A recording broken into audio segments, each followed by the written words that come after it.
What's going on, guys, and welcome back to the channel. For today's video, we're going to be checking out the Transformers Legacy Evolution Deluxe Class Detritus. Now, this figure is definitely a case where I've been more so excited for the mold rather than the character choice, because as we've known for the longest time, eventually this will be repainted into a Studio Series 86 Earth Mode Hound, which is a version of that character I've been wanting to see ever since Transformers Earthrise. So to finally get my hands on it, I was so pumped. But I'm going to be honest, this would definitely be a decent release had it come out as part of Transformers Earthrise, because for Legacy, and especially in the future Studio Series, it does leave a lot to be desired. I mean, overall, guys, it's quite underwhelming, and I'd say that if you own the Siege Hound, there really is no reason at all to pick this up, because I think War for Cybertron Siege is coming up to be around 5 or 6 years old now, and for example, if we were to compare Siege Ironhide to now Studio Series Ironhide, there has been a massive step up in quality and evolution, engineering, etc. So I definitely think an Earth Mode Hound maybe should have been left cooking for slightly longer. Now, that's not to say this is a bad figure, because it definitely isn't, but to me, it is just slightly underwhelming. But anyway, here we have Detritus, an incredibly interesting character choice. I mean, first of all, I believe this is kind of a throwback to an old eHobby exclusive,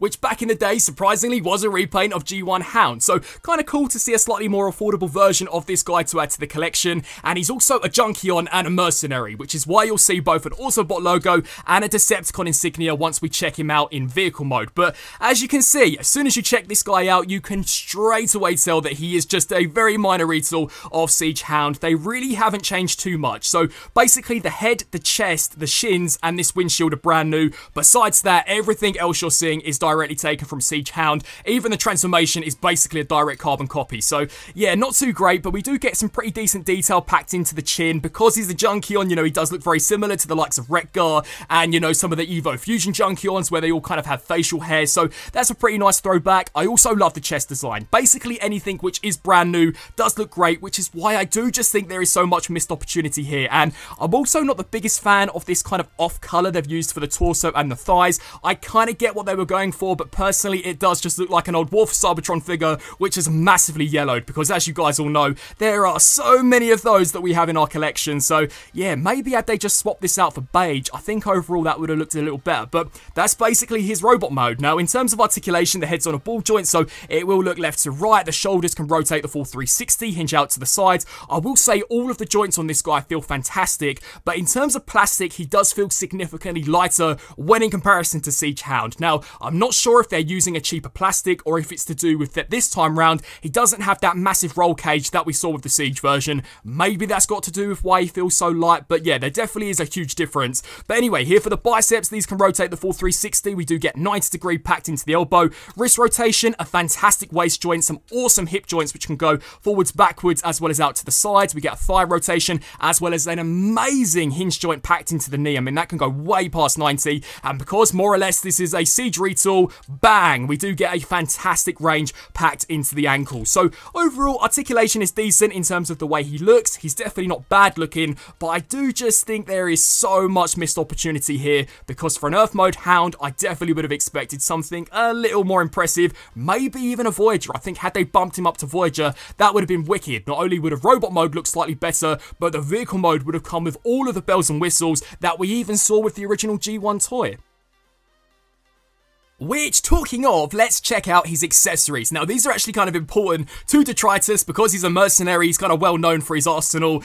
Because he's basically a repaint of the upcoming Hound, these are Hound's weapons. So we do get that kind of iconic over-the-shoulder cannon. This looks fantastic. I love the missile fully decked out in a super sick metallic. And this is complete transparent plastic. So all of the beige you're seeing is paint. Now, I believe his Evo-Fusion gimmick is that you can detach the missile and basically combine his pistol along with this. Unfortunately, this feels pretty much fused together on my copy, and I do not want to run the risk of shearing that plastic off. So just note there is a way to combine them, but definitely do take caution. And we also do get one very G1 accurately sculpted pistol, which actually does look pretty cool. And correct me if I'm wrong, but I also believe we recently saw these weapons with that G2 Jazz. So for those of you who already own that figure, then you're going to know pretty much what to expect out of these. But yeah, they're cool. You can smack this over the shoulder of Detritus to truly complete his look, and of course peg this onto any of the ports that he has scattered throughout his body. Now, as we check out a few comparisons here for robotic mode, here we have Legacy Detritus / Earth Mode Hound alongside the Siege Cybertronian version. And to kind of throw you guys back to the beginning of the video, if you already own this version, then there is really no need at all to pick up this Earth Mode release. And if you do want to own one version of this mold in the collection, hands down, just wait for the SS86 Hound, because overall, I think that is the better out of the two figures. But as you guys can see, there is a lot of parts reused between Detritus and the old Siege Hound, and as we turn them here to the back, you can also see the differences because this obviously is Cybertronian. The vehicle was slightly more heavy duty, a little more off-road, so he did have the whole roll cage here on the back, and he had much thicker wheels, which may be the reason why Detritus does feel significantly lighter when in comparison to Cybertronian Hound, or it could just be down to the fact that they are using significantly cheaper plastic with Detritus. Honestly, I'm not an expert in regards to that area, so I'll really leave it up to you guys to determine, but just know there is a massive difference between the weight of this guy when in comparison to Detritus. For the sake of nostalgia, here we have the G1 retro reissue of the original G1 Hound toy, and because they clearly have this mold to hand, it would kind of be cool if maybe in the future they reissue it in Detritus colours, because correct me if I'm wrong, but I believe the original e-hobby Detritus does go for ridiculous prices on the aftermarket, so I think that would be kind of cool. But just to kind of give you guys the evolution between Earth Mode Hound toys over the past couple of decades, as you can see, whilst the scale definitely has increased, I wouldn't necessarily say the same in regards to quality, because this was a brick, this had die cast, and the plastic was way thicker when in comparison here to these legacy figures. So had they kept the same materials and then used the modern engineering, that would have been pretty banging. But unfortunately, in terms of quality, both definitely do have pros and cons. And because technically Detritus is a Junkion, I thought it'd be kind of cool to compare him alongside the best legacy Junkion, which I think we've seen released, that being Scraphook. And I can tell you guys right away, if you're given the option between these two releases, 1000% hop on Scraphook, because he is such a fantastic figure, one of my favourite legacy releases that we've seen to date. But as you can see, Detritus definitely is a little smaller and doesn't come with nowhere near as much stuff as Scraphook. So again, he does just feel a lot less substantial when in comparison to some of these other deluxes in the line. Here he is stacked up alongside the Studio Series 86 Ironhide, which to be fair is a mold which I cannot sing enough praises for, because the upgrade between this figure and the Earthrise and the Siege version is just fantastic, which is why I was hoping for such a big upgrade here with this Earth Mode Hound. I'm kind of hoping that maybe they do put that Studio Series Hound redeco on the back burner and, you know, maybe just hold off for another 2 years and give us a brand new mold, much like we've got here with Ironhide, because can you guys imagine how awesome it would be to get an Earth Mode Hound in the Voyager class, much like we're seeing here with Ironhide, with all of the bells and whistles, with the intricate transformation. I do just think it would be much better when in comparison to kind of giving us a half-assed deluxe. And then finally, here we have the Earthrise Optimus Prime.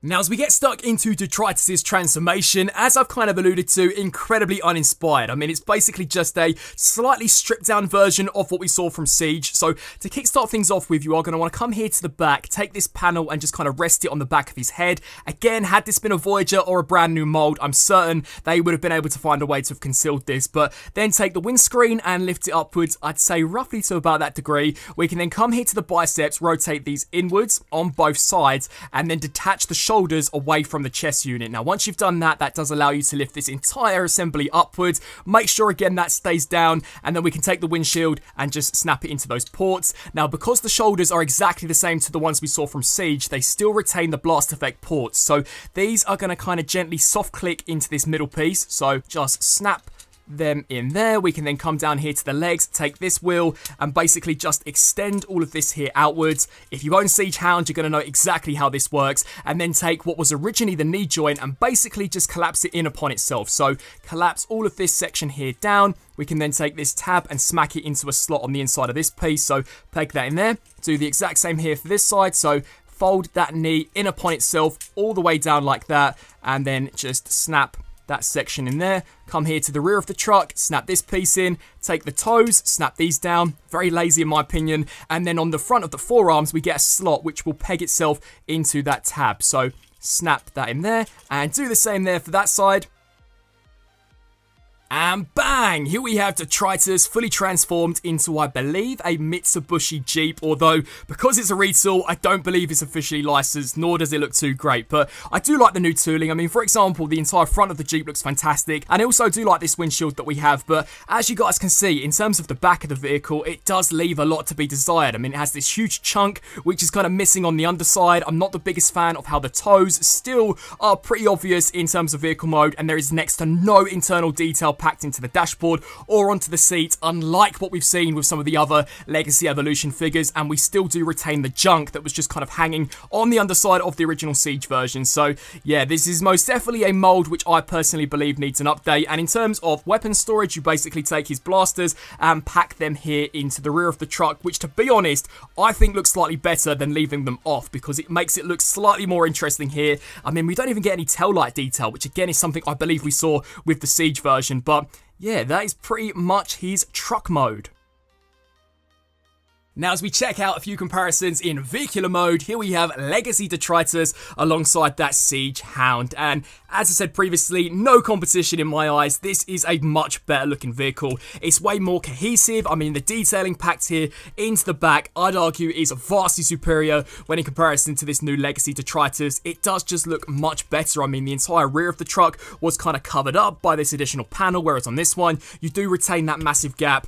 Yeah, they definitely needed to give us a new mold in my personal opinion, so if you own Siege Hound, no reason at all to pick up Legacy Detritus. Here he is again alongside that G1 retro reissue of the original G1 Hound toy, and despite these being like decades apart, I'm going to go ahead and say it, guys, this has a vastly superior vehicle mode when in comparison to Legacy Detritus, and as I said previously, if they were to bump Hound up to Voyager class, they would be able to give us all of these additional weapons and accessories that you can see packed into this old G1 toy. And look at the dashboard detail. This thing came out in the 80s and in my opinion is way more superior when in comparison to what we have here from Detritus. So yeah, just a massive missed opportunity in my opinion. Here is how he fares up alongside Axle Grease, which is basically the same size as the Junkion Scrap Hook, which we compared in robot mode. So yeah, pretty decent deluxe size, but in terms of kind of their weight, this is way more substantial again when in comparison to Detritus. Here he is alongside the God tier Studio Series 86 Voyager class Ironhide mold, which yeah, such a banging figure.